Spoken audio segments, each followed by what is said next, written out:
सबसे पहले good morning to all of you. और मैं लास्ट लेक्चर में आपको मैं राउट लॉ के उस प्रिंसिपल को समझा दिया था जिसमें सॉल्यूट और सॉल्वेंट दोनों लिक्विड केस में थे। मेरी बात समझ में आ रही है?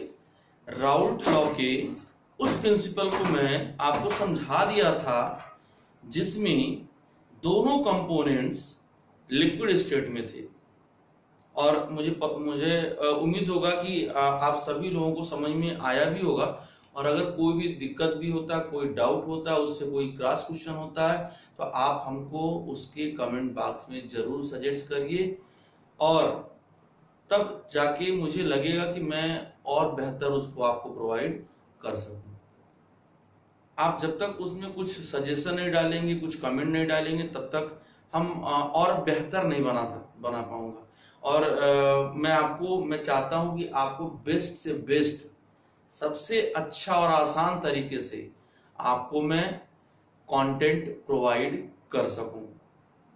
ठीक है, अब देखो, अब हम सीधे सीधे चलते हैं अपने उस प्रिंसिपल पे, जिस प्रिंसिपल के बारे में हमको बात करनी है।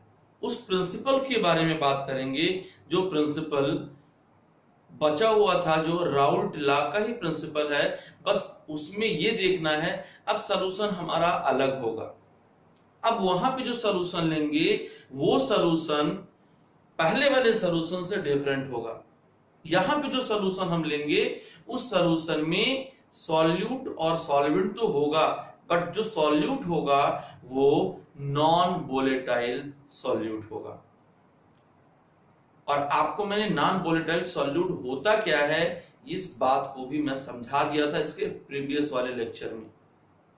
अब ध्यान से मेरी बात समझो कि जो नॉन वोलेटाइल सॉल्यूट है सॉल्यूशन में, उसको और भी किस तरीके से किताबों में लोग और भी टीचर जो लेक्चर देते हैं वो क्या बोलते हैं, कहते हैं या Raoult law for the solution containing non volatile solute, या Raoult law for solid liquid solution. तो आइए हम देखते हैं कि इस टॉपिक में क्या है, ये क्या करता है जो पहले वाले से डिफरेंट है, जो इसके पहले वाले प्रिंसिपल राउट लॉ में पढ़ा गया था लिक्विड में, उससे इसमें क्या डिफरेंट है। तो डिफरेंट तो है, तभी दोनों को अलग किया गया, दोनों को सेपरेट किया गया। तो अब हम बात करेंगे उसी प्रिंसिपल की। तो प्रिंसिपल पे आते हैं। देखिए, मैं यहां बोला हूं कि Raoult law for the solution containing non-volatile solute, Raoult law for the solution containing non-volatile solute। ये बात समझ में आया? या आप इसको कह सकते हो कि राउट लॉ फॉर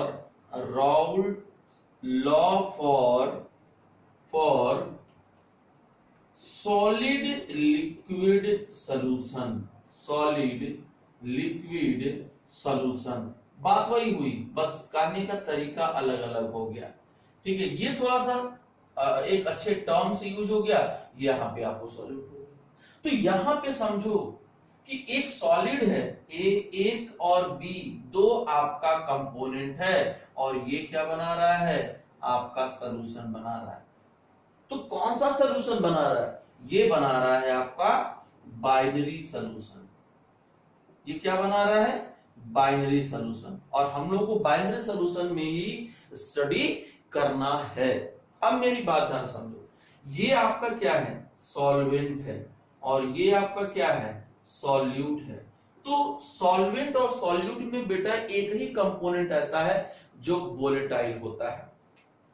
तो यहां पे क्या है? ये आपका नॉन वोलेटाइल है।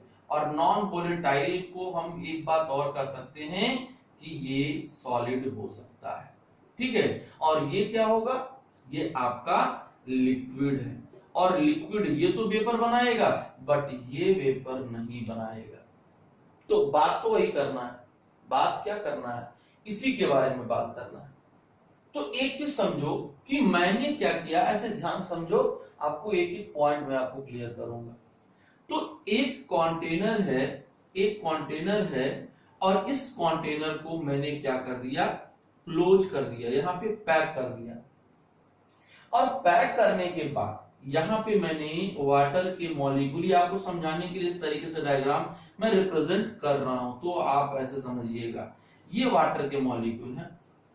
अब सब समझो, एक एग्जांपल में ए 1 2 3 4 5 6 7 8 9 10 11 12, यानी जो पार्टिकल्स हैं या जो मॉलिक्यूल्स हैं, ऐसे समझो, जो आपके मॉलिक्यूल्स हैं किसके, वाटर के, वो कितने हैं, सपोज दैट 12 है।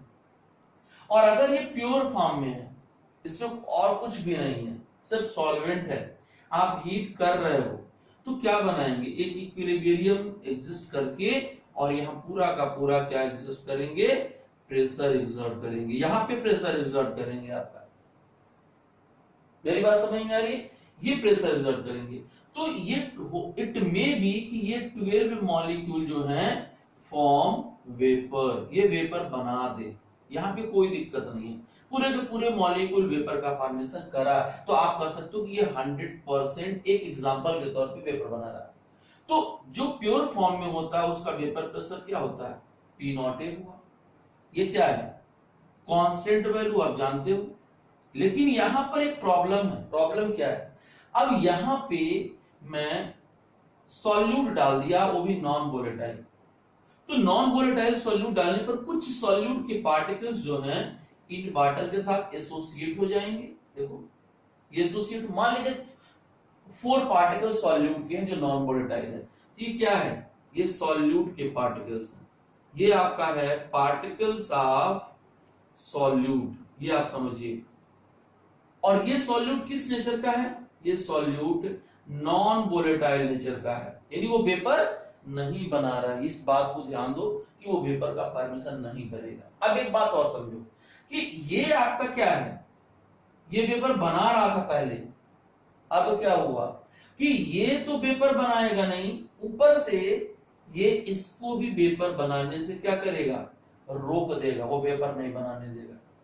सिंपल सी बात देखते हो कि क्लास में अगर एक बहुत अच्छा बच्चा है और वो कहीं गांव से आता है, सीधा साधा होता है और बिल्कुल ईमानदार होता है, ऑनेस्ट होता है, डिसिप्लिन्ड होता है, बिल्कुल प्रॉपर वे में पढ़ता है, अपना काम करता है, बट अगर उसके कांटेक्ट में कोई ऐसा बच्चा आ गया जो क्लास का सबसे वीक हो, सबसे इनडिसिप्लिन हो, तो करता क्या है, उसको अपने साथ बैठाता है, अच्छे वाले को उसको अपने साथ घुमाता है, घुमाने के बाद उसकी प्रॉपर्टी, उसकी कैरेक्टर भी क्या होता है, चेंज हो जाता है, वो भी बिगड़े बच्चे की तरह दिखने लगता है। तो सेम प्रिंसिपल यहाँ पे भी उस पे काम करेगा।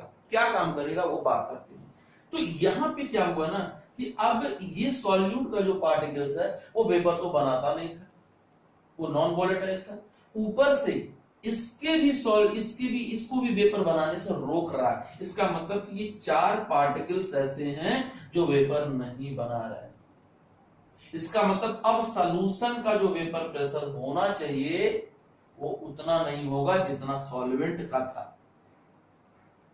ठीक, यानी vapour pressure of solution, vapour pressure of solution क्या हो जाएगा, डिक्रीज हो जाएगा।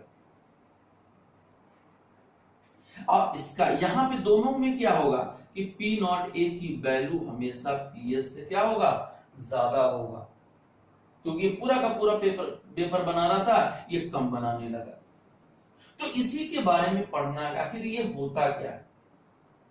हमको बात हम जानते हैं राउल्ट के पहले वाले रूल से, लिक्विड वाला जो रूल मैंने आपको बताया था, उसके अकॉर्डिंग आपको इसकी में देखना है। तो हम जानते हैं कि PS इज इक्वल टू क्या होता है, P-A प्लस P-B, जो ये राउल्ट ने ही बोला था, बट किसके लिए, लिक्विड के लिए। बट यहां देखो कि ये वाला जो है ये वेपर नहीं बना सकता क्योंकि नॉन वोलेटाइल है, तो आप कह सकते हो कि P-B की वैल्यू क्या होगा, 0 होगा, वो पार्टिसिपेट नहीं करेगा वेपर बनाने के लिए। तो अब पूरी प्रेशर सॉल्यूशन का किस पे डिपेंड कर रहा है, ए कंपोनेंट पर, इस पे डिपेंड कर रहा है, जो कंपोनेंट ए का है उस पे डिपेंड करेगा। तो PS की जो वैल्यू है ना बेटा, ये क्या है, ये वैल्यू जो होगा वो पी नॉट ए एक्स से के इक्वल होगा, पी नॉट एक्स से इक्वल होगा। अब देखो एक बात और मैं आपको बताता हूं, यहां पे बताता हूं, इसको थोड़ा सा तोड़ना पड़ेगा, एक्सप्लेन करना पड़ेगा। कैसे? आप किसकी वजह से ये प्रॉब्लम क्रिएट हुआ? ए के बी के वजह से, जो नॉन वोलेटाइल था। तो मुझे ए को ना बी के टर्म में ले जाना पड़ेगा, यानी X A plus X B is equal to 1 होता है। और अगर मुझे एक्स ए को एक्स बी के टर्म में ले जाना है, इसका मतलब कि एक्स ए की वैल्यू क्या होगा? 1 माइनस एक्स बी होगा।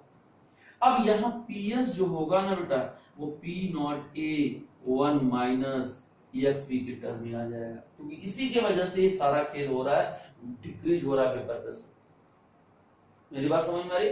आप देखो आगे बात करता हूं, इसको थोड़ा एक्सपेंड करना पड़ेगा, चेंज करना पड़ेगा, सॉल्व करना पड़ेगा। तो ये हमको सॉल्व करना है, क्योंकि ग्राफ इसमें मिलेगा, ग्राफ को भी आपको रिप्रेजेंट करना है। तो ये मैं हटाता हूं उसको यहां से। इसके बाद समझिए, इसके बाद जो आपको बताने जा रहा हूं मैं, वो बात समझो। मैंने क्या बोला कि PS is equal to P naught A X A, और मैंने यहां पर क्या किया था, ये चेंज कर दिया था 1 माइनस एक्स बी के टर्म में। तो हम क्या करेंगे कि यहां पर पी नॉट ए हम ऐसे छोड़ते हैं अभी, ये आपका पीएस हो जाएगा। अब इसको, इस टर्म को नीचे ले आओ, तो PS upon P naught A is equal to 1 minus X B आ जाएगा। ठीक है? अब देखो ध्यान से, अब इसमें क्या होता है, इसमें ये होगा कि ये जो आएगा वैल्यू आप सॉल्व कर सकते हो, X B is equal to P naught A minus P S upon P naught A, ये आएगा। सॉल्व करने पर आप कर सकते हो। तो ये क्या है, इसमें क्या है, इसमें ये है कि P naught A minus P S जो हो रहा है ना, ये लोअरिंग इन वेपर प्रेशर हो रहा है, lowering in vapour pressure. Lowering का मतलब घट रहा है, सॉल्यूशन का वेपर प्रेशर घट गया सॉल्वेंट से। और यहां पर आपको पहले ही बता दिया हूं कि पी नॉट ए की वैल्यू पी एस से क्या होगा, ज्यादा होगा, ये फैक्ट है। अब आगे देखो, अब अगर मान लो सॉल्यूशन को काफी ज्यादा डाइल्यूटेड कर दिया जाए, अगर सॉल्यूशन डाइल्यूटेड ज्यादा हो गया, if the solution is more diluted, अगर सॉल्यूशन काफी ज्यादा डाइल्यूटेड हो गया, तो डाइल्यूटेड मतलब वही समझ लो कि 1000 लीटर में आप 500 ग्राम चीनी मिलाए हो, या 1 लीटर में 1 स्पून आप शुगर मिलाए हो, तो उससे बेहतर है कि आप सादा पानी ही पी लो, उससे उसको कोई फायदा नहीं है, वहां पे स्वीटनेस होगा ही नहीं, क्योंकि सॉल्यूट क्या है, वेरी इन लेस अमाउंट है। तो वही चीज है। अब देखो ध्यान से, तो ये क्या होगा, यहां पर XB क्या होता है, NB upon Na plus NB, number of mole of solute upon number of mole of solution. ये आपका क्या है, number of mole of solution है, ये नंबर ऑफ मोल ऑफ आपका सॉल्यूशन। तो हम सॉल्यूशन की बात करेंगे, यहां इसकी बात नहीं करेंगे। तो यहाँ पे NB की वैल्यू क्या होगा, Na से काफी कम होगा, कम होगा, तो इसको हमको निगलेक्ट करना पड़ेगा। यानी XB की वैल्यू टोटली डिपेंड किस पे करेगा, NB अपॉन Na पर। अब NB बाई Na का मतलब क्या है, ये आपका WB अपॉन MB होगा, और ये क्या होगा, WA अपॉन Ma होगा।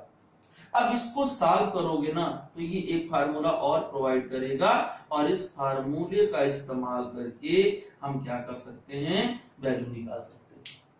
अब समझो, ये वैल्यू आपका कांस्टेंट होता है, ये वैल्यू आपका कांस्टेंट होता है, यानी आपको या तो ये पूछेगा या तो ये पूछेगा, और इसके साथ आप पुटअप करो। अब यही XP की वैल्यू यहां पुटअप करो, तो जब पुटअप करोगे तो क्या होगा कि WB upon MB into MA upon WA is equal to P naught A minus PS upon P naught A। अब इस फार्मूले का इस्तेमाल करके आप न्यूमेरिकल को सॉल्व कर सकते हो।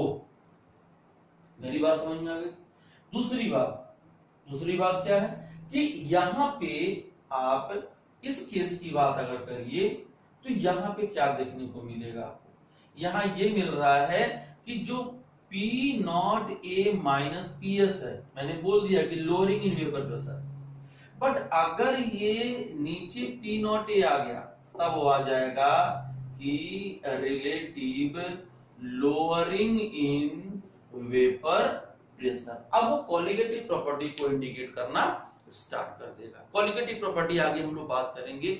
सबसे पहले यहां हम बात कर ले रहे हैं आपको राउल्ट के नियम को, राउल्ट के लॉ को। अब इसके बाद हम लोग जब पढ़ेंगे solubility of gas in water in solvent, तो वहां पे पूछता है कि राउल्ट लॉ और हेनरी लॉ में क्या डिफरेंस होता है।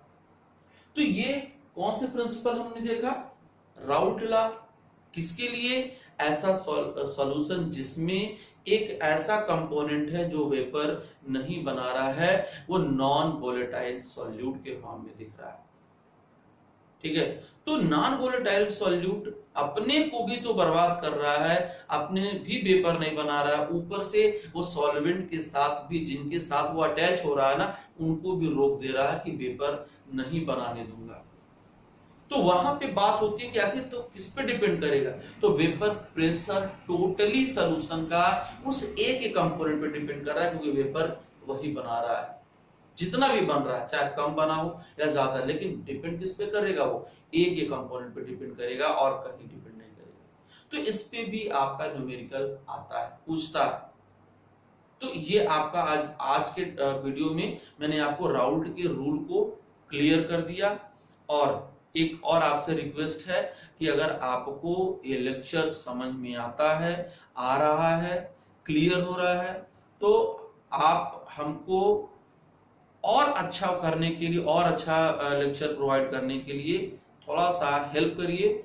इसको वीडियो को लाइक करिए, शेयर करिए, सब्सक्राइब करिए। धन्यवाद।